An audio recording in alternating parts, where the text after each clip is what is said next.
आणि तुम्हाला तरी सुद्धा नाही मृत्यू आला।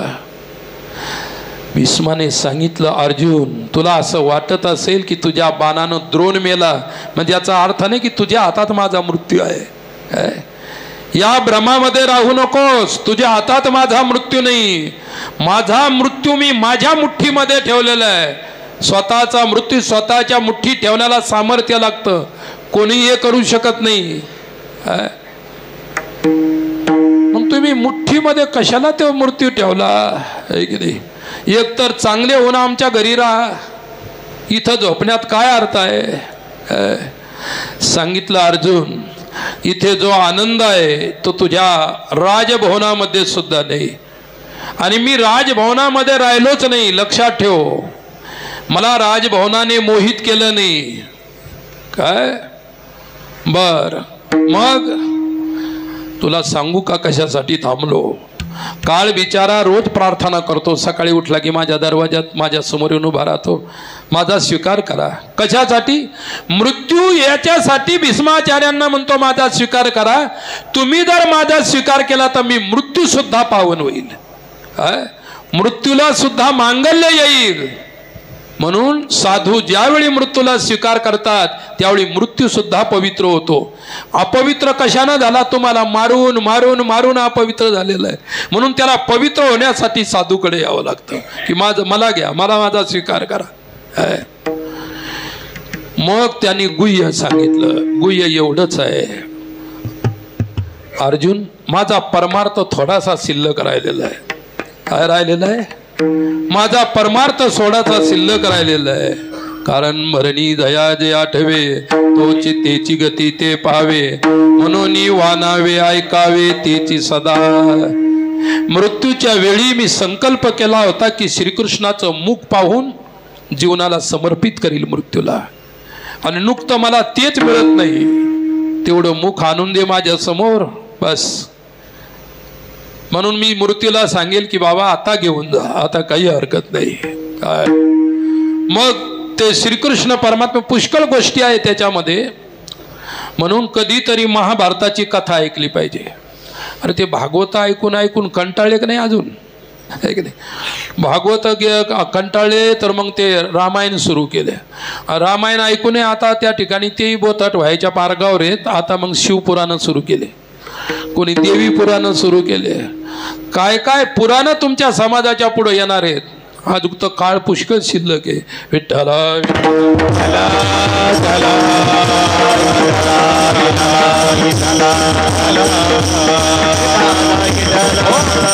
धंदा करणाराचा एकच धंदा आहे, जे तुमच्या डोक्यात अजून घुसलं नाही ते तुमच्या डोक्यात घुसायचं आणि तुम्हाला रमून ठेवायचं, पण तुम्हाला या संसाराच्या चक्रातून काढायचंच नाही। तेही चक्रामध्ये आणि तुम्ही चक्रामध्ये, आणि बरे सापडले माझ्या चक्रात, म्हणून मला बरं वाटायला लागलं आज। विठ्ठल विठ्ठल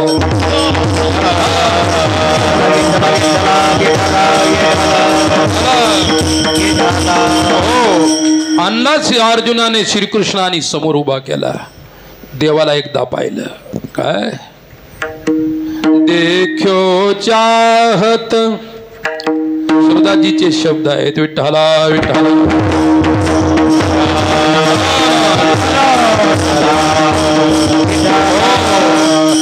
देखो चाहत कमल नयन को, देखो चाहत कमल नयन को, निश दिन रहत उदासी, अखिया हरि दर्शन की प्यासी, हरि दर्शन की प्यासी, अखिया हरि दर्शन की प्यासी।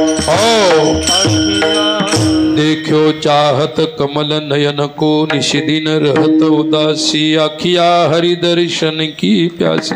डोळ्याला फक्त एकच भूक लागलेली होती, एका त्या कानाला पाहायची। आता मी तो काना पाहिला आणि मृत्यूला सांगितलं, मृत्यू आता तुझं मंगल करून घे, कल्याण करून घे। काय? मृत्यूने भीष्मांना मारलं नाही, भीष्माने मृत्यू मंगल केला। हे सामर्थ्य साधवत असतं, आणि असा सामर्थ्यानं युक्त संत असेल तोच जगाचं मंगल करू शकतो. विठ्ठला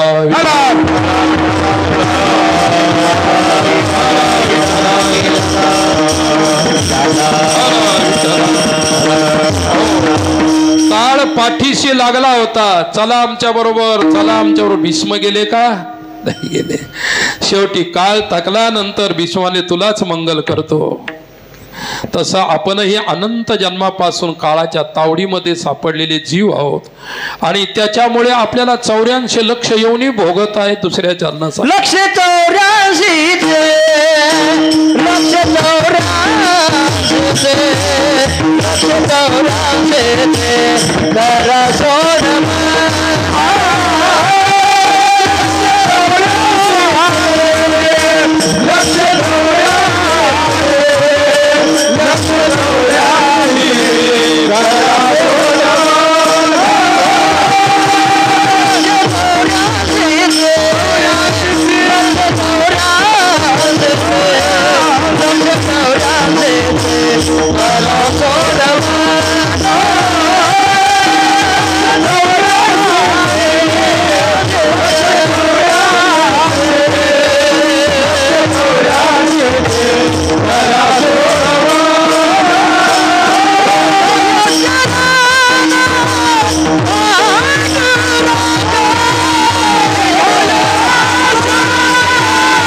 लक्ष 84 करा सोडवन रिघाया शरण पांडुरंगा. म्हणतात की त्या ठिकाणी 84 लक्ष योनीमध्ये आपल्याला भोग भोगावे लागतात. काय आणि मनुष्य जन्म आल्यानंतरच, आता तुम्ही मनुष्य जन्मातून पशु योनीत गेले तर हा नियम लागू नये. लक्षात ठेवा, पशु योनीमध्ये तुम्ही पाप केलं, पुण्य केलं, काही केलं, त्याचं काही लागत नाही. फक्त जे मनुष्य जन्मात तुम्ही जे काही चांगलं वाईट केलं असेल त्याचे तुम्हाला, जोपर्यंत तुम्ही मनुष्य पुन्हा होणार नाही तोपर्यंत त्याचे भोग, त्या कर्माचे भोगावे लागतात. सिंहानं बकरं खाल्ला म्हणजे त्या ठिकाणी सिंहाला बोकड खाल्ल्यानंतर पाप लागत नाही. काय पशु योनीमध्ये कोणतंही पुण्य आणि पाप लागत नाही. पशु काय पाप पुण्य जान पशु पाप पुण्य जान उत्तम मध्यम भोग भोगीते उत्तम मध्यम भोग भोगीते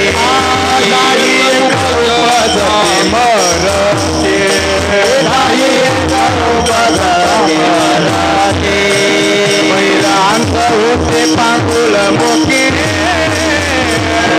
होते पांगुल मोकिरे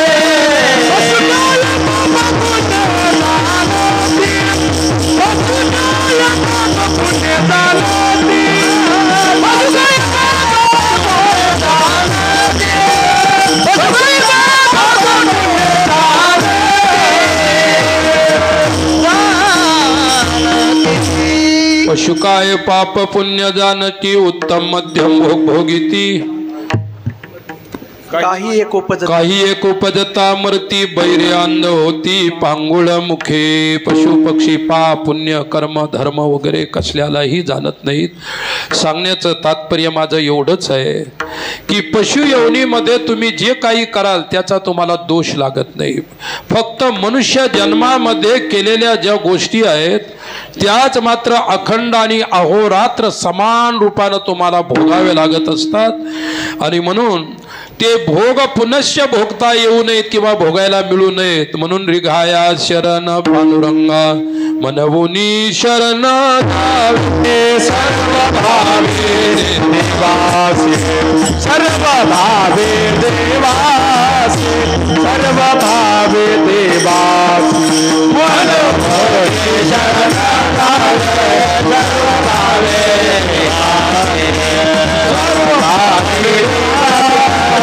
सर्व भावे सर्व भावे मनवुनी शरण धावे सर्व भावे देवासी सर्व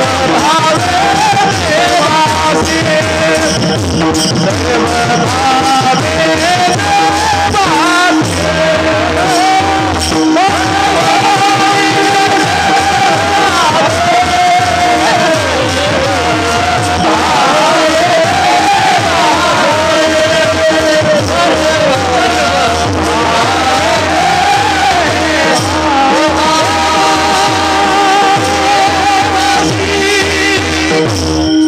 विठाला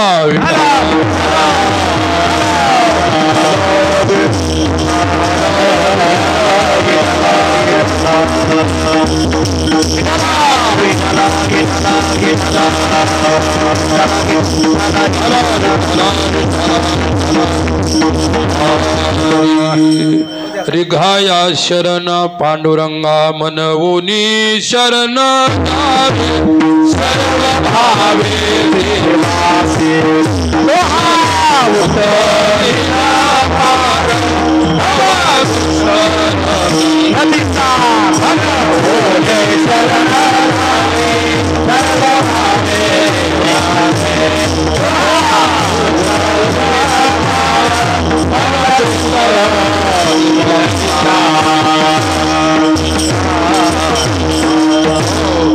चौऱ्यांशी लक्ष योनीतून सुटून तुम्हाला जर सोडून घ्यायचा असेल तर म्हणून काय करा शरण जा। कोणाला शरण जा? त्या देवाला शरण जा। कोणत्या देवाला शरण जा? गीतेत सांगतात तमेव शरणम गच्छ सर्व भावेन भारत। काय सर्व भावपूर्ण रित्या त्या परमेश्वराला शरण जायचं आहे। परमेश्वरच सांगतो सर्व धर्मान परित्यज्य मामेकम शरणम व्रज अहं त्वा सर्व पापेभ्यो मोक्षयिष्यामि मा शुचा। मा शुचा शोक करू नकोस। काय तुला मी मोक्षाच्या ठिकाणी स्थान प्राप्त करून देईल, मोक्ष करून देईल तुला। मोक्ष मिळाल्यानंतर शोक करायचा नसतो, हर्ष राहत नाही, शोक राहत नाही, अशी पवित्र अवस्था प्राप्त। हर्षामर्ष भयद्वेगैर मुक्तो यशच मे प्रिया। तो ज्ञानी पुरुष तो मुक्त आहे ज्याला हर्ष राहत नाही आणि ज्याला दुःखही राहत नाही। विठ्ठला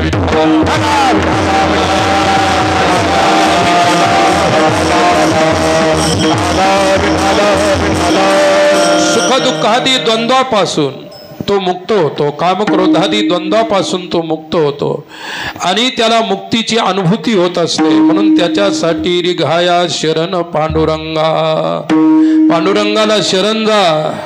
काय अन्नाही गेले शरण तर पुनरपि जननम पुनरपि मरणम पुनरपि जननी जठरे शयनम, ते तिसऱ्या कडव्या सांगितलेलं आहे। उपजना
मोक्ष नाही झाला जीवनाचा तर उपजल्या पिंडा मरण सांगा ते ज्याची उत्पत्ती होते त्याला मरावं लागतं का यदुत्पन्नम तन्नष्टम उपजेते नासे नासिले ते पुनरपि दिसे हे घटिका यंत्र जैसे परभ्रमेगा काय उपजल्या पिंडा मरण सांगा ते मरते उपजते सभेची ते काय जन्म झाला म्हणजे त्याला मरण येणार मेला म्हणजे त्याचा पुन्हा जन्म होणार पण मुक्त झाल्यानंतर जन्मना हिरे अनेक तो का म्हणे माझी भाग नसा पुनरावर्तते त्याला पुनरावर्तन नाही त्याला पुन्हा त्या ठिकाणी जन्म आणि मरणाच्या फेऱ्यामध्ये पडायचं काम नाही काय फेऱ्यासाठी त्यांनी पुढे उदाहरणही दिलेलं आहे मला एवढं सांगायचं विठ्ठला विठ्ठला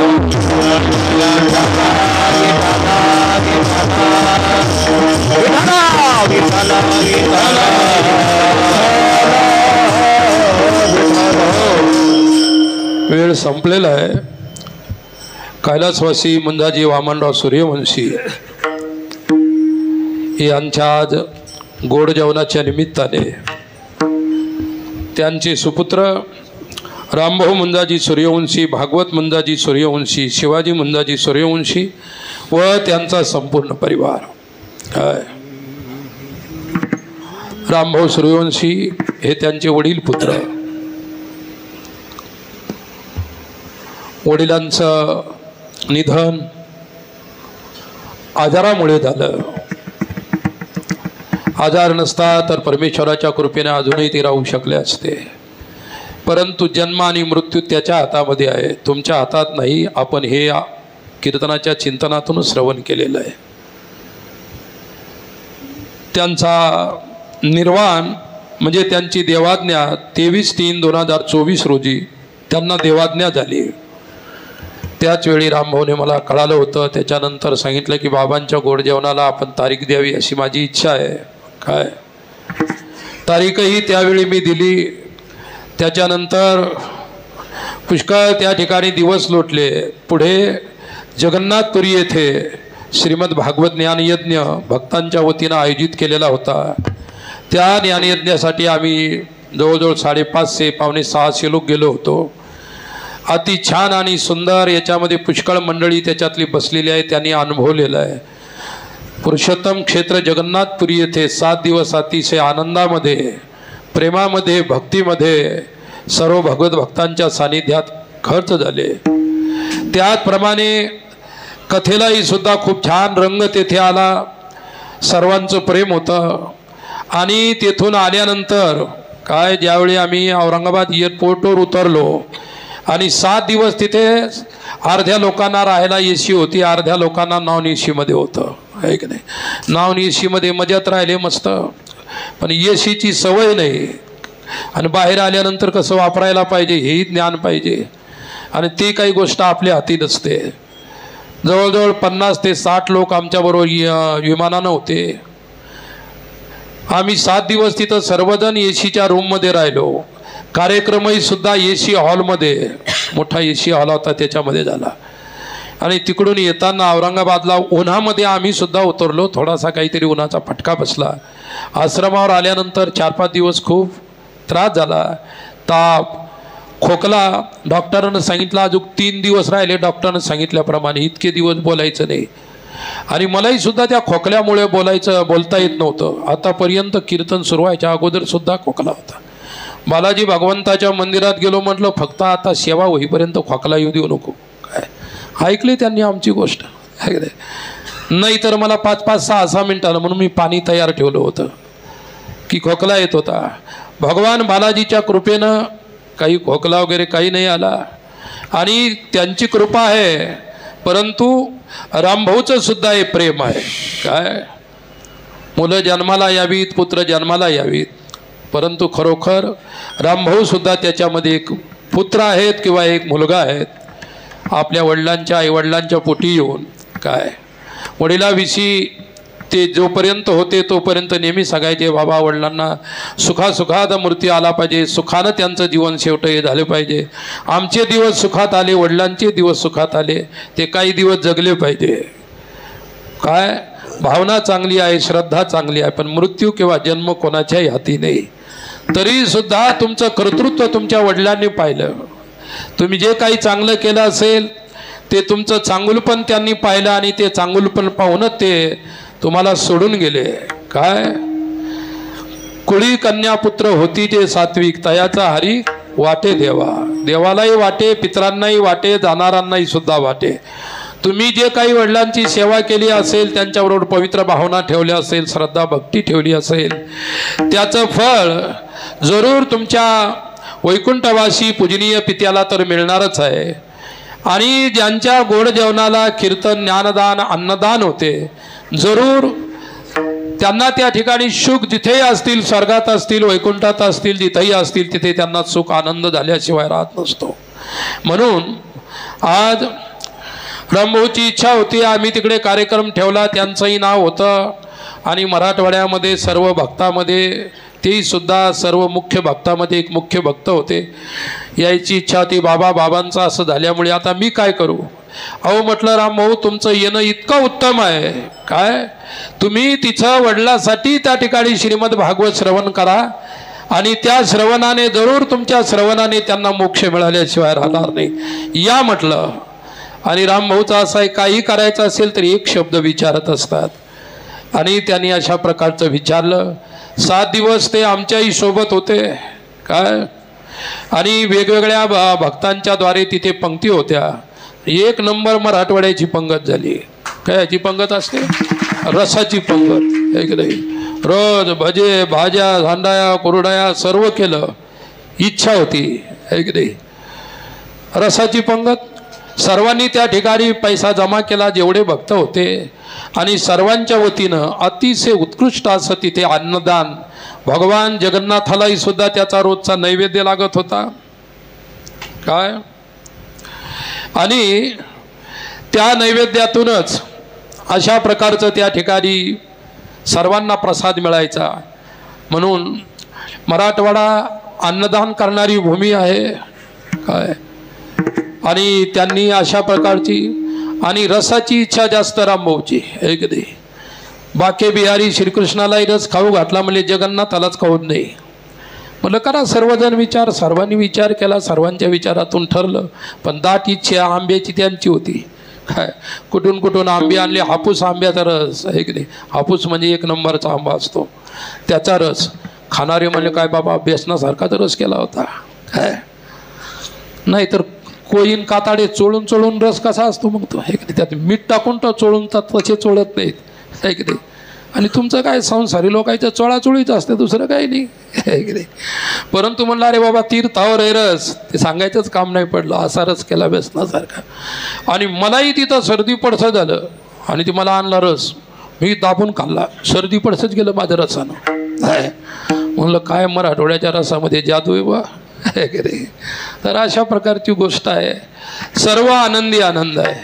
रामभाऊ म्हणजे सदा खुश राहणारं व्यक्तिमत्व आहे. हसत बोलत चालत एक नाही बागडणारं व्यक्तिमत्व आहे. हरी बोलून आज त्यांच्या वडिलांना ज्यावेळी देव आज्ञा झाली, खूप दुःखी झाले, त्यावेळी सुद्धा मी त्यांच्या परिवाराला, त्यांच्या मातोश्री असतील, त्यांच्या घरच्या सर्व महिला मंडळी असतील, जे गेले त्यांच्या सुना असतील, मुलं असतील, नातवंड असतील, पतवंड असतील, सर्व काय त्यावेळी सुद्धा भेटायला आलो. आजही काही कीर्तन करायला तेवढा आलो नाही, आजही सुद्धा भेटायलाच आलेलो आहे. आणि आल्यानंतर तिकडून आल्यानंतर मी जवळजवळ 13 कार्यक्रम रद्द केले. डॉक्टरांनं सांगितलं निघायचं नाही का त्या ह्याच्या बाहेर, आश्रमच्या बाहेर. पण रामभाऊसाठी मी आता हिंमत केली. आणि आता मात्र इथून उठल्यानंतर माझं संपूर्ण शरीर थकलेलं आहे. एक तर कंबर थकलेली आहे कशाने, त्या तापीमुळं. काय मी आता इथं बसू शकत नाही आणि मला बसवण्याचा प्रयत्नही करू नका. कारण काय असतं की शरीर शेवटी शरीर आहे. तुमच्या प्रेमापोटी मी इतकं 2-2.5 घंटे जरूर बोललो. मला इतकं बोलायचंही नव्हतं. इथं आल्यानंतर आमच्या हरिभक्तपरायण काशीनाथ महाराज पाहिले. मला असंही शंका होती की मला काही बोलताच येतं की नाही. परंतु हे आमचे सर्व भावबंद भेटले. म्हटलं काही हरकत नाही बा आता. त्यांनी सुद्धा उत्कृष्ट सर्व साथीदार आहेत. महाराज असतील, महाराजांच्या सोबत उभे असणारे आमचे सर्व वैष्णव मंडळी, भजनीगण यांनी सुद्धा समर्थ साथ दिली. म्हणून इतक्या लंबापर्यंत मी बोलू शकलो. म्हणायचं तर माझ्याकडून काही जमत नाही. पण एक चांगलं झालं, ते खोकला आला नाही मधात. एकदा का आला असता तर सर्व विचकून गेलं असतं. परंतु बालाजी भगवंताला एकच प्रार्थना केली की तेवढं आम्हाला 2 घंटे सांभाळवा तो. आणि आता गाडीत बसल्याबरोबर त्या ठिकाणी खोकला आला तरी चालतो, काही हरकत नाही. झालेली सेवा तुका म्हणे माळ गुंतली राहाटी, गाडग्याची सुटी फुटली आहे. उदाहरण दिलं, त्याचा अर्थ तुम्ही लावा.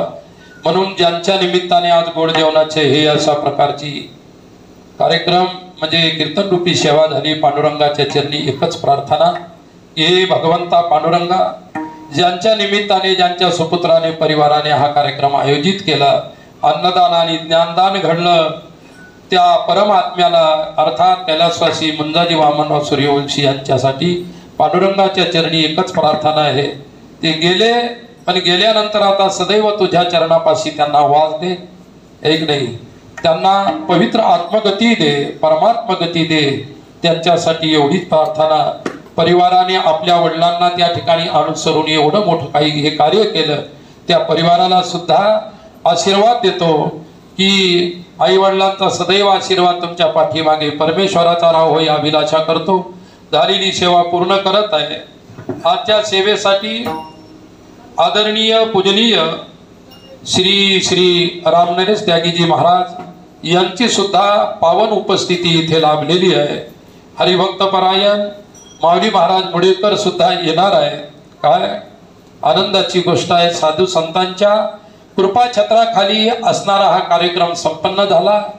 आणि या कार्यक्रमाच्या द्वारे आज आपल्या गावातील मंडळी असतील, रामभाऊचे पाहुणे मंडळी असतील, गावातले असतील, आजूबाजूच्या पंचक्रोशीतील मंडळी असतील, सर्व मंडळीच्या प्रेमाला धन्यवाद देतो. आणि झालेली सेवा आदरणीय संत महात्मा असतील,